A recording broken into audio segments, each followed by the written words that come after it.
사람과 서로 인사합시다. 하나님은 당신을 너무 잘 아십니다. 서로 인사하십시다.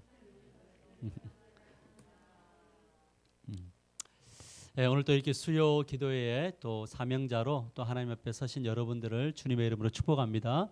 예배 가운데 하나님의 크신 은혜가 넘치기를 소망하고 우리 말씀 듣고 뜨겁게 기도하실 때 하나님의 크신 음성이 들려지기를 소망합니다. 많은 목회자들이 교회를 섬기고 이끌면서 요즘에 하시는 말들이 대부분이 목회하기가 너무 힘들다라는 이야기를 합니다. 왜 힘들까? 힘든 요소들은 되게 많은 것 같아요. 그런데 이제 그 중에 하나가 뭐냐면 진리를 하나인데 진리를 실현해야 될 성도들이 너무 다양하다는 거예요. 너무 다양하다는 겁니다. 그래서 대상들이 너무 다양하기 때문에 설교를 어디에다 포커스를 맞춰야 될지도 모르겠고 또 목회 방향을 어떻게 가야 될지도 모르겠고 유치부, 주일학교, 중고등부, 대학부, 그다음에 작년이 있잖아요. 그래서 이 옛날에는 이 간격이 참 좁았는데 요즘에는 너무 이 간격이 마치 나노 단위로 나눠지는 것처럼 너무 다르다. 그래서 참 어렵다라는 이야기를 하십니다. 이런 현실 속에서 다양한 세대를 품기 위해서 진리마저도 이제는 변질시키는 그런 교회들이 많이 생겼거든요. 사람들을 주께로 돌이킨다는 목적이지만 진리인데도 진리를 변질시켜서 세대를 품으려고 하는 시도가 이 땅 가운데 많이 시도되고 있다는 것. 이것이 참 어떻게 보면 목회가 어려운 것이고 또 어떤 그 힘든 이야기다 이런 생각을 갖게 되는 거죠. 오늘 이제 앞으로 벌어질 우리의 세대들에 대해서 이야기를 가끔 나눴더니 하시는 말씀이에요. 빨리 주님 오셨으면 좋겠다. 나 그 꼴 보기 싫다. 이런 이제 분들도 있어요. 그래서 저는 어떻게 보면 목회의 어떤 그 끝물, 그러니까 은혜의 끝물, 다변화되어지는 시대의 어떤 끝물의 목회를 하고 있는 목회자일 수 있는데 우리 다음 세대 목회자들을 바라볼 때 교회를 볼 때 되게 혼란스러움이 있는 것은 사실입니다. 그러나 우리가 한 가지 알아야 될 것은 뭐냐면 아무리 세대가 나뉘어지더라도 진리는 변하지 않는다는 것. 변하면 진리일 수 없다는 것. 이것을 우리의 마음속에 꼭 새기면서 다음 세대가 어떻게 들어올지 우리 다 예측할 수는 없지만 그래도 우리 세대는 이 진리를 붙들고 다음 세대를 맞이하고 또 이끌어가는 그런 시대가 되기를 주님의 이름을 간절히 축복합니다. 그래서 우리는 두 가지를 알아야 돼요. 뭐냐면 첫 번째는 뭐냐면 진리가 뭔지 우리 이제 배워가고 있잖아요. 우리 계속 말씀을 배우고 있고 그런데 그러면 진리만 배우면 안 되고요.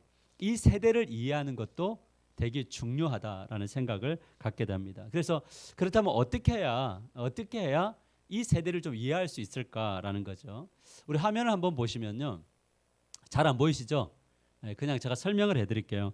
우리나라 국민의 세대를 구분하여 정리해 보니까 이제 여러 가지 세대들이 나오는데 지금 우리 화면에는 네 세대만 나오죠. 근데 원래 이제 이 세대가 베이비 부머 세대 앞에 어떤 세대가 있냐면 9세대라는 세대가 있습니다. 이 세대는 1925년에서 1945년도에 태어난 세대들. 이런 세대를 우리는 9세대 이렇게 이야기합니다. 9세대다. 이분들의 특징은 뭐냐면요. 대공황과 전쟁 끝자락에 같이 묻혀서 있었기 때문에 이분들의 특징은 뭐냐면 희생의 가치들이 굉장히 높아 있어요. 그래서 어떤 만족도가 굉장히 좀 높고 즉석에서 만족하지 않더라도 그것을 참아내는 능력들이 이 9세대들에게는 있었어요. 그러니까 만족스럽지 않아도 참아내는 거예요. 그래서 이분들은 교회로 따지자면 뭐냐면 설교가 마음에 안 들어도 끝까지 참아낼 수 있는 분들 세대들이에요. 우리 할머니 세대들이죠. 그래서 이분들은 특별히 권위를 굉장히 존중하는 세대. 그리고 직장 상사나 회사의 충성도가 굉장히 높았던 세대가 바로 9세대죠. 자, 이 세대가 지나면서 이제 베이비 부머 세대라고 1946년에서 64년까지 그러니까 저는 베이비 부머 세대는 아니에요. 이걸로 따지면 64년생들은 베이비 부머인데 이들의 모토가 뭐냐면요. 일은 인생이다. 그러니까 일이 곧 인생이다. 이것이 바로 이분들의 모토였어요. 그래서 건강관리를 할래 업무를 택할래 그러면 건강관리보다는 뭐냐면 업무를 택하는. 그러니까 뭐냐면 그래서 우리 옛날 우리의 어머니 세대들을 보면 뭐냐면 막 12시간씩 또 일하고 엄청 일을 많이 하잖아요. 그래서 일을 해서 무엇인가를 성취하는 거죠. 그래서 상대적으로 9세대들은 뭐가 없었냐면 이혼율이 굉장히 낮았어요. 왜냐하면 서로 참아낼 수 있는 세대였으니까. 그런데 이제 이 베이비 부모 세대로 오면서 이혼율이 점점점 늘어가기 이제 시작하는 그런 단계가 있습니다. 그래서 이 베이비 부모 시대 때도 뭐냐면 일에 대해서만큼은 내가 책임을 진다라고 하는 그런 세대였다는 거죠. 우리 아버지 세대들인 거예요. 아니면 아버지는 저 형님 세대들일 수 있겠네요. 제가 볼 때는. 근데 이제 베이비 부모 세대가 지나면서 X 세대라는 게 들어보셨죠? X 세대. 이 X 세대는 1965년에서 1980년이죠. 그러니까 여기에 이제 X 세대에 해당이 되는데 이 사람들은 유신 정권 시절에서 출생한 분들인데 X 세대라고 하는 소설 중에 제네레이션 X라고 있었어요. 이 X가 뭐냐면 그 소설에서 마땅히 정의할 수 없는 모호한 존재를 X라 그랬거든요. 그래서 저 사람이 X다 이럴 때 그 X는 모호하다, 헷갈린다 이런 뜻이에요. 그러니까 정의 내리기가 되게 어려운 세대를 X 세대다 이렇게 이야기합니다. 그러니까 급속도로 이 사람들은 경제가 발전을 해서 호황을 누렸던, 그러니까 살아가면서 호황을 누렸던 그 청소년 시기에 처음으로 우리나라 세대에서 풍요라는 것을 그래도 맛보며 살아갔던 세대들, 이런 세대들을 X 세대다 이렇게 말하고 있습니다. 그런데 이제 이분들이 대학 시대 때 뭐가 왔냐면 IMF가 와가지고 이때부터 최초로 이 세대들이 비정규직이라는 것을 이제 경험하게 되는 그런 세대입니다.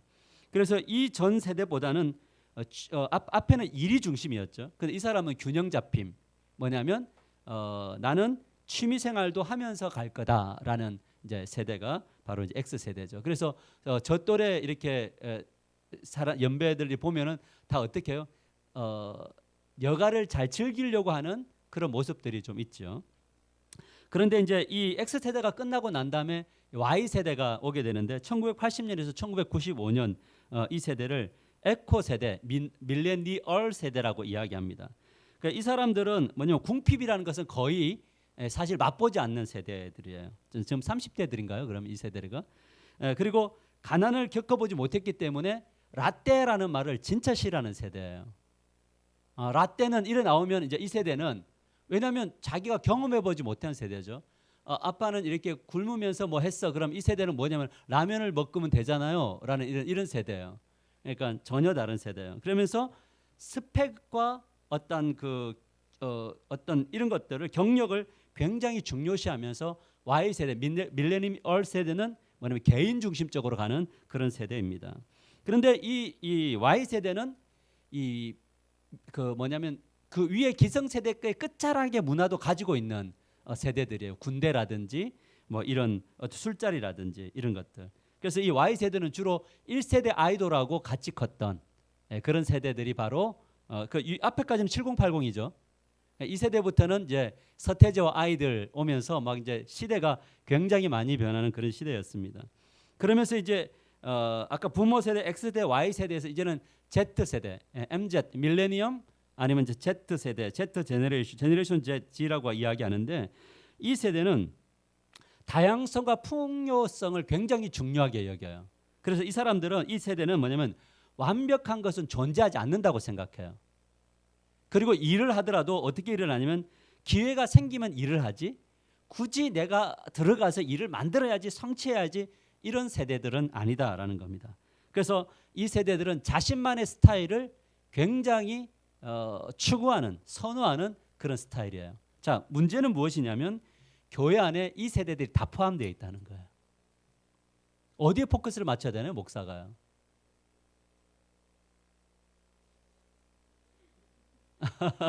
여러분과 함께 고민하자는 거예요. 그러면 이 앞에서 말했던 Z세대라든지 Y세대 이런 세대를 누가 품을 것이냐는 거예요. 이 세대들과 어떻게 영적인 교제를 나눌 수 있느냐는 거죠. 다시 말하면 부모 세대와 자녀 세대들이 진리 안으로 함께 갈 수 있는 이 다양성 속에 함께 갈 수 있는 루트는 있느냐는 거예요. 길이 있느냐라는 거예요. 여기에 이 교회가 예전에는 우리 어린아이나 어른이나 정서가 저 어렸을 때는 굉장히 비슷했어요. 그래서 중학생인 저희가 뭐냐면 중등부 SFC 활동을 할 때 회장을 했고 의장하고 서로 발표하면서 회의록 적고 다 했어요. 우리 어렸을 때 우리가. 그죠? 어른들하고 이 이야기를 하면 맞닥뜨리는 지점이 있었고 기도를 하든 뭘 하든 다 맞닥뜨리는 지점이 있었어요. 근데 지금은 세대마다 다 총총총 나누어져 있어요. 여러분 제가 우리 주일학교 아이들 예전에 내가 귀여운 놈 안아줬는데 지금 중학교 딱 가고 나니까 뭐냐 분위기가 너무 달라서 말 붙이기 어려운 이런 세대 속에 있는 이거를 어떻게 우리는 이끌어 가야 될까라는 거예요. 그래서 이제 큰 교회들은 이제 뭘 하게 되냐면 세대와 세대를 연결하는 사역을 포기했어요. 그래서 각 세대에 맞는 사역자들을 보내서 그 세대가 요 세대로 넘어오는 것만 계속하고 있는데 문제는 뭐냐면 교회가 연합되지 않는다라는 거죠. 자, 그래 우리 두 번째 화면을 보면 이런 세대 속에서 자 고민하십시오. 기도하십시다. 우리 현명한 코치가 반드시 가져가야 할 것은 무엇이냐? 같이 읽어볼까요? 시작. 그것은 모든 사람들을 똑같은 방식으로 다룰 수 없다는 것을 잘 아는 것이다. 여러분 이것은요. 코칭은 누군가가 그 사람이 잘 하나님의 진리 안으로 들어갈 수 있는 코칭은 모든 사람들을 해결시킬 수 없다라는 것이 키포인트입니다. 근데 교회는 항상 뭐냐면 목회자가 모든 사람들을 해결시키려고 하나요? 자, 통성기도 하는 분은 제가 통성기도를 좋아한다면 모든 교회를 통성기도화 시켜야 되나요? 그렇게 해야 돼요? 다양성들을 좀 존중해 줘야 되는 건가요? 그 안에서 살아갈 수 있는 것들을 만들어 줘야 된다라는 것. 그래서 이 다양성들을 똑같은 방법으로 다룰 수는 없더라라는 거예요. 그러니까 우리의 어떤 교제권에서의 답답함이란 건 뭐냐면 이 다른 세대와 다른 환경 속에 있는 사람들을 똑같은 방식으로 이끌려고 할 때 뭐가 되면 어려움들이 오더라는 거죠. 그래서 제가 이제 오늘 말씀을 준비하면서 내가 성도님들 한 분 한 분을 잘 연구라는 말보다는 잘 분석해야겠구나. 왜냐하면 잘 섬기기 위해서. 이분은 이 사역이 되게 어려운데 이거를 그냥 막 하세요. 일이 사람이 없어서 하세요. 할 수 없는 거다. 그 사람들마다 그 다양성들을 인도하면서 인정하면서 가야 된다라는 거죠. 그러나 하나의 이제 더 중요한 것은 뭐냐면 예수님 코칭 방식에서 무엇이 중요하냐면 그것은 획일적인 접근 방식을 피했다. 그러나 진리에 대해서는 일관된 방식으로 가야 된다. 그 전에 겁니다. 그 전에 거. 진리에 대해서는 일방된 방식으로 가야 된다라는 거예요. 여러분 우리가 살아가면서 뭐냐면 진리의 문제에서는 하나여야 된다는 거예요. 그러나 세대가 그 진리로 접근하는 방식에 대한 고민은 이제 우리는 시작되어져야 된다라는 거죠. 누가 해야 되죠 이거를? 제가 하는 건가요? 저 표정만으로 봐서는 목사님이 하셔야 되고 우리가 따라가겠습니다 이래야 되는데 이렇게 되면요 이게 시대를 이끌 수가 없어요. 그래서 교회가 이 시대적 흐름을 바라보고 그 흐름 속에서 어떤 모습으로 우리가 갈 것이냐 이거를 함께 공유하지 않으면 교회가 어떤 형식으로 가게 되냐면 교역자 의존적으로 갈 수밖에 없다라는 거예요. 그래서 우리는 항상 뭐냐면 교회 재정이 생기면 그 재정을 가지고 그에 맞는 목회자를 구해오자, 고용하자 이렇게 되는 거예요. 근데 그 목회자가 떠나고 나면 또 혼란 상태에 빠지는 거죠. 그래서 우리는 항상 뭐냐면 기도를 하더라도 그 세대를 이해하고 사람을 이해하고 그 속에서 어떻게 저들을 이쪽으로 인도해서 함께 그리스도와 성령님과 예수 하나님에 관한 이야기를 함께 나눌 수 있느냐 이것이 굉장히 중요한 것 같아요. 저는 우리 교회가 2년 전에 그 사역을 잘 하고 왔다고 봅니다. 그죠? 우리가 한 달에 한 번 연합 목장을 가졌나요? 섞인 목장. 그때 청년들이 우리 어른들과 함께 교제를 하잖아요. 벌써 다 잊으셨나요? 먼 옛날의 이야기인가요? 교제할 때 교제가 되고 또 아이들이 목장에서 함께 어른들과 뛰어놀기만 하더라도 뭐냐면 어른들과의 그 관계 속에서 영적인 흐름을 가질 수 있다라는 것. 세대는 이해하지만 그러나 진리 안으로 가져오는 것들은 분명해야 된다라는 것을 우리가 함께 배워가야 된다는 겁니다. 오늘 우리 그 화면을 하나를 보면요. 화면을 먼저 한번 볼까요, 집사님? 그 보면 예수님의 인생 코치 방식 중에 하나가 뭐냐면 획일적인 접근 방식을 피했다. 그러나 진리에 대해서는 일관적인 방식을 택했다라는 거죠. 저거는 우리가 배웠는데 저 화면을 보면 뭐냐면 지금 제가 보다가 이제 자료들을 이렇게 막 찾다가 보니까 VR 처치가 생겼어요. 그러니까 지금 메타버스 제가 이야기했었잖아요. 근데 진짜 메타버스 교회가 생겼더라고요. 이 교회 홈페이지 이게 지금 위에가 홈페이지거든요. 그러니까 저 교회 홈페이지를 들어가면 저 이 앞에 이걸 뭐라고 하는지 모르겠어요. 이거를 이거 이제 그 3D인가 뭐 6D VR 이거를 써야지 예배를 드릴 수가 있어요. 그래서 그 밑에다가 뭐라냐면 이 VR 구입하는 그것까지 딱 누르면 VR을 구입할 수 있도록 다 되어져 있는데 지금 옆에 보면 여러분들 저 여자분 보이세요? 저 옆에 남자분 보이세요? 마이크 이렇게 헤비메탈처럼 있는 거? 저분들이 누굴 것 같아요? 예? 성도? 찬양 인도자? 저 위에 보면 뭐라고 되어 있죠? 패스토리라고 되어 있죠. 목사님이고 사모님이에요. 저 교회 담임 목사님, 사모님. 그러니까 제가 지금 헤비메탈 라고스를 입고 지금 설교하고 있고요. 우리 사모가 지금 뭐냐면 저렇게 분홍색으로 머리를 하고 있는 거예요. 괜찮으시겠어요? 안 돼요? 아직은 안 돼요? 다음 주에 한번 그렇게 한번 입고 한번 올까요? 저 교회 그런데 저거를 딱 쓰면요 어떻게 되냐면 예를 들어서 여호수아 1장 그러면 여호수아가 그 성경이 나와 있는 그 현장으로 사람들이 걸어갈 수가 있어요. 이렇게 화면으로. 그리고 1절이 읽어지면 1절에서 2절까지 구절되어져 있는 것이 이렇게 그 아바타로 나오게 되고요. 만일에 요단강이나 그러면 요단강이 나오고 홍해라고 하면 홍해가 나오면서 그걸 시각적으로 보면서 설교를 듣는 거예요. 이건 괜찮아요? 여러분 제가 여러분에게 충격을 드리는 거예요. 이 교회가 지금 시작되었죠. 앞으로 한국에 우리나라 적응 능력이 탁월한 한국 교회가 이걸 할까요, 안 할까요? 예, 이거 먼저 할 거예요. 근데 흥미로운 것은 무엇이었냐면 제가 이제 그 보니까 이제 우리 교회에 신앙 고백이라는 게 있었어요. 근데 신앙 고백은 엄청 보수적이에요. 믿음의 고백과 예배의 형태가 달라졌어요. 우리는 어쩌면 이 엄청나게 혼란스러운 교회 속에서 우리는 살아갈 거예요. 우리 자녀들이 어쩌면 우리의 지금 이 예배 스타일을 아마 원하지 않는 시대에 있을지도 모르겠어요. 요즘에 생기는 게 무슨 교회냐면 카톡 교회라고 들어보셨어요? 교회가 이 단톡방을 마련했는데요.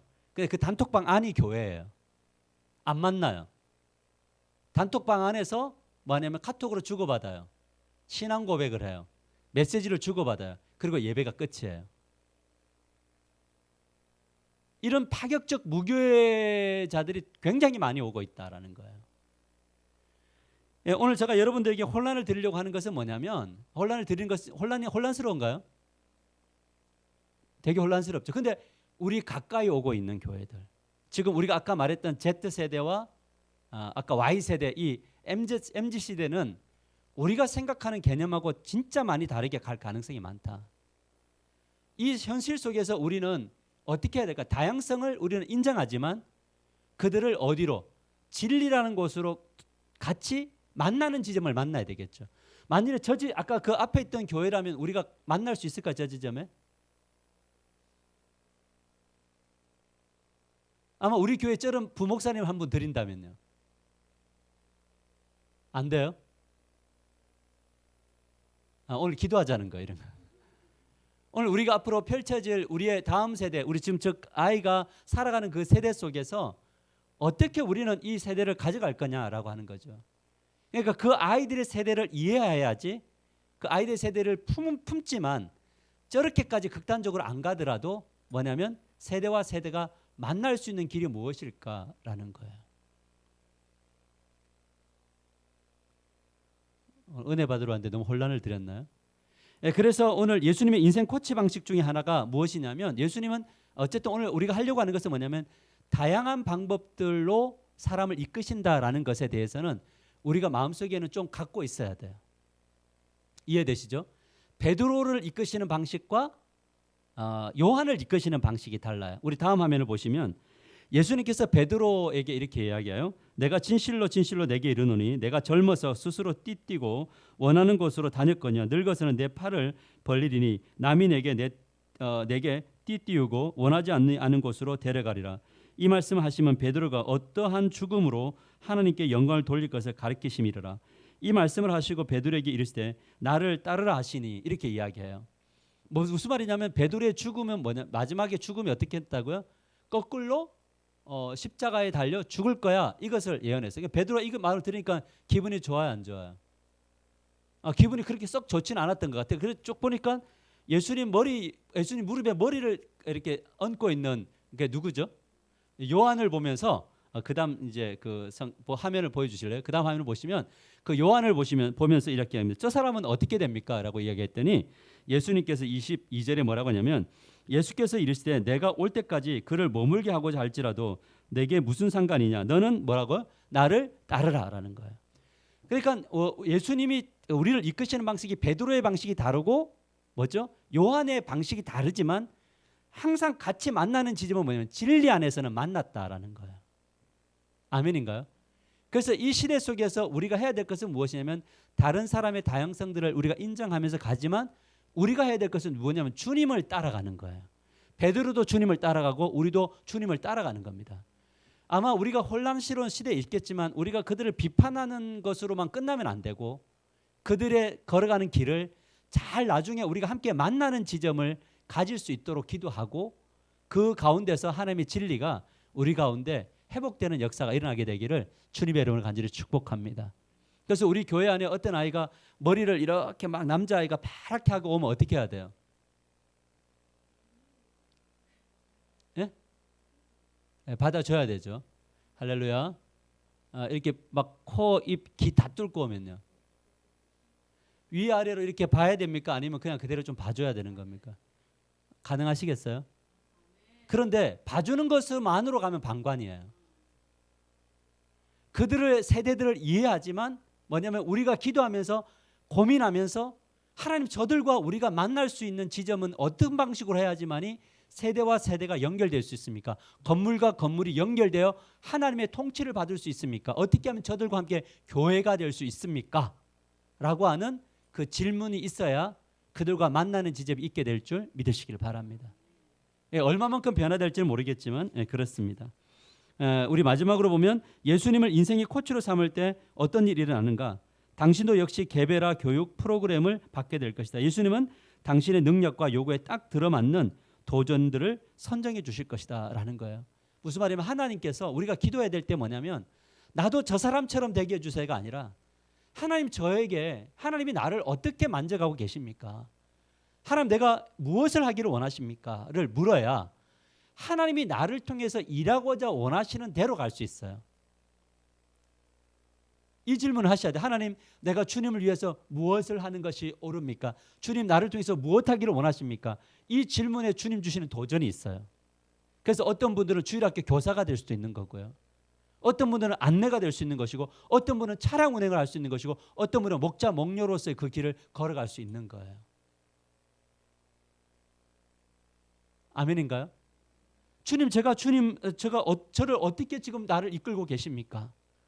이런 질문 내가 어떻게 나아가기를 원하십니까? 가정 안에서 직장에서 삶의 현장에서 어떻게 하기를 원하십니까? 라고 하는 그 기도를 통해서 우리 20대를 바라볼 때 하나님 우리 교회 20대들을 어떻게 이끌어가기를 원하십니까? 라고 하는 그 기도 속에 그래서 나중에 그 끝 지점에서는 어떤 필터를 통과해야 되냐면 진리라고 하는 그 진리를 이 각 세대가 어떻게 통과해서 만날 수 있겠습니까? 라고 할 때 우리는 다름을 틀림이 아니라 다른 것인데 하나님이 저렇게 인도하고 계시는구나 라고 갈 때 우리 교회는 훨씬 더 성숙된 교회가 될 줄 믿으시기를 바랍니다. 그러나 완벽하게 모든 걸 다 수용할 수는 없다고 봅니다만 그래도 우리가 이런 어떤 시야를 가지고 이 세상을 바라볼 때 우리 다음 세대들을 우리가 잘 이끌어가게 될 줄 믿습니다. 우리 결론 보면 같이 읽을까요? 시작. 예수님은 당신의 머리카락 숱까지도 알고 있으며 당신이 태어나기 전 모태에 있을 때부터 당신과 함께 있었다. 그렇다면 매일매일 예수와 교통하며 당신을 만들었는지 당신이 어떤 인간이 되기를 바라는지 물어야 하지 않을까. 예수님은 당신에게 개별화 교육 프로그램을 제시하실 것이다 라는 것. 그래서 어떤 분들은 새벽 기도라고 하는 개별화를 통해서 하나님의 역사가 나타나고 있는 것 같아요. 참 신기한 것은 뭐냐면 하나님이 내가 새벽을 깨워야겠구나 하는 마음을 주시는 분들이 있어요. 그럼 어떤 분들은 정말 나는 새벽을 깨울 수 없는 분이면 하나님 그러면 뭘 해야 되냐면 나는 새벽에 할 수 없기 때문에 하나님 나는 어떻게 해야 하나님과 만날 수 있는 시간을 가질 수 있습니까? 라는 질문을 가져야 돼요. 그러면 하나님이 너는 저녁에 그럼 이 시간대에 나와 만나자라고 하면 그거를 우리는 뭐 해주면 되는 겁니까? 인정해 주는 것들이 필요한 거죠. 아멘인가요? 근데 새벽도 안 되고 밤도 안 되고 이러면 어떻게 해야 돼요? 낮에 해야 되죠. 낮에는 시간이 나나요? 그래서 항상 뭐냐면 우리가 물어보는 거예요. 하나님 나의 영성을 어떤 방식으로 이끌어 가려고 합니까? 를 물어야 하나님이 나에게 맞는 방식으로 이끌어 가시는데 이것이 각자의 자기만의 신앙으로 흘러가지 않는다 그랬죠. 어디에서 만나야 된다고요? 진리에서 만나야 된다라는 것. 그래서 우리는 뭐냐면 우리가 어떤 자리에 있다고 해서 우리가 더 특별함이 아니라 그 자리를 주셔서 하나님 우리를 훈련하는 자리에서 나는 주님을 따르면 되는 거예요. 이해되세요? 나는 주님을 따르는 겁니다. 근데 이분은 저녁이면 저녁의 주님을 따르는 겁니다. 근데 아침의 주님과 저녁의 주님이 같은가요? 달라요 혹시? 아침의 주님이 훨씬 더 파워풀하신가요? 저녁의 주님은 지치셨나요? 아니겠지요. 아침과 저녁의 주님을 만나는 그 분들이 함께 공동체 안에서 교제를 할 때 만났던 주님에 관한 고백들은 같을 거라고 믿습니다. 근데 그때 만났을 때의 진리 안에서 우리가 주님 안에 하나 된 공동체입니다. 우리가 이제 하나로 주님 우리는 나아갑니다 라고 할 때 교회 안에는 엄청난 영성을 가진 분들이 이곳저곳에서 세워지게 될 것을 믿으시기를 바랍니다. 이런 부분들인 거예요. 그래서 우리는 항상 주님 앞에 우리가 인생 코치 예수를 하면서 저는 여러분과 제가 이 시간만큼은 어떤 시간이 되기를 원하면 고민하고 생각하면서 주님 내가 물으면서 바로 주님의 음성이 들려지지 않지만 앉아서 기도하면서 하나님 제가 이런 고민들이 있고 이런 것들이 있고 지금 이런 현실인데 하나님 어떻게 하기 원하십니까? 라고 할 때 우리의 내면에서 삶에서 나를 어떤 방향으로 이끄시는지를 보면 하나님의 놀라운 역사가 나타날 것을 믿으시길 바랍니다. 저는 우리 하나교회를 생각하면서요 늘 감사하는 게 뭐냐면 우리는 아무 조직이 없는 교회로 시작을 했죠. 맞아요? 우리는 조직 가지지 마십시다로 이야기했습니다. 근데 지금 돌아보면 조직적으로 세워져 있나요? 세워져 가고 있나요? 여러분 혹시 제가 어떤 조직을 세워놓고 이거 하세요 저거 하세요 해서 딱딱 나누던가요? 아니었어요. 뭘 했냐면 때가 되고 하나님 앞에 물어요. 하나님 중보기도가 필요해요. 하나님 누구하고 할까요? 근데 부탁을 하면 하나님께 또 그 일을 해나가시더라고요. 하나님 저 찬양팀 저 필요한데 누구하고 해야 될까요? 하나님이 다 보내주셔서 일을 하시더란 말이죠. 항상 뭐냐면 내가 해야 될 일들 속에서 물으면서 고민하면서 걸어가고 하나님의 때를 기다리면서 걸어가다 보면 하나님의 때에 항상 일을 행하시는 여호와이심을 우리가 만나게 된다는 거죠. 오늘 제가 이 여러 세대들을 여러분들한테 이야기하면서 우리는 우리 세대 속에서 지금 우리는 50대 중심으로 교회가 힘있게 가고 있고 40대가 그 뒤에 언저리에서 잘 또 자라오고 있습니다. 지금 우리 20대가 이제 20대 30대도 이제 조금 세워지고 있죠. 20대가 세워져야 되는데 우리 교회에게 주신 전통이 있어요. 뭐냐면 세대와 세대가 연결되어지는 거예요. 그래서 그것이 어디서 만나야 되면 진리 안에서 만나는 그런 놀라운 교회가 되기를 주님의 여러분을 간절히 축복합니다. 그래서 우리가 가끔은 이런 어떤 시대적 변화를 한번 좀 충격적이지만 한번 만나보기도 하고 혹시 그런 세대에 우리 교회에 그런 세대들이 몰려올 때는 어떻게 해야 될까라고 하는 그런 고민들이 우리에게 있을 때 하나님의 나라가 아름답게 이루어질 것을 믿으시기를 바랍니다. 우리 옆 사람과 이렇게 인사해 볼까요? 나와 당신은 다릅니다. 다시 한번 그러나 틀린 것은 아닙니다.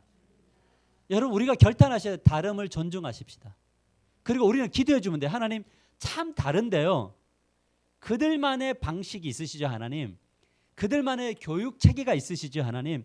그들의 교육 체계를 하나님 이끌어 주셔서 역사해 주십시오. 그러나 주님 진리 안에서 만나게 해주세요라고 하는 거예요.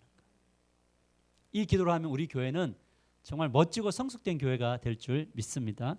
우리 이제 인생 코치 질문 몇 가지만 할게요. 당신은 지금 어떤 도전에 직면해 있는가? 가정 안에서, 교회 안에서, 또 삶에서 나는 어떤 일을 해야 되고 어떤 사명이 있는가? 이 도전.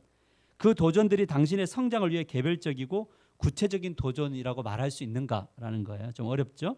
그다음에 이제 두 번째는 뭐냐면 당신은 어떤 부문에서 성장하기를 원하는가? 또 어떤 부문에서 성장하기를 원하지 않는가라는 거. 여러분 신앙생활하면서 주님 나는 어떤 부분에 성장하기를 원합니까? 라는 거 있잖아요. 그런 부분들 오늘 이 밤에 좀 생각했으면 좋겠고요. 하나님 저는 이 부분이 성장하기를 원하는데 하나님 도와주세요. 라고 기도를 쭉 해나가면 하나님이 그 부분을 성장시키실 것을 믿으시기를 바랍니다. 자, 그다음에 마지막 인생 코치 질문에 현재 당면한 도전들을 모두 거부할 경우 과연 성장을 기대할 만한 다른 도전을 찾을 수 있는가? 자, 주님이 여러분들에게 어떤 사명의 마음을 주셨는데 그것을 거부할 때 어떤 다른 더욱더 나은 대안이 있는가? 이런 것들도 한번 생각해 보시는 게 좋을 것 같습니다. 왜냐하면 하나님은 A와 B가 있을 때 우리 김경호 목사님 했던 이야기가 뭐죠? 좋은 것과 더 좋은 것이 있을 때 둘 다 하나님이 기뻐하시나요? 그러면 좋은 것을 선택할 수 있고 더 좋은 것을 선택할 수 있잖아요. 그래서 저는 여러분들이 영적 성장에 있어서 정말 선택의 그 폭들이 훨씬 더 넓어지고 그래서 더 좋은 것을 항상 선택하는 저와 여러분들이 되시기를 주님의 이름으로 간절히 축복합니다. 우리 다 같이 주님 내가 여기 있습니다.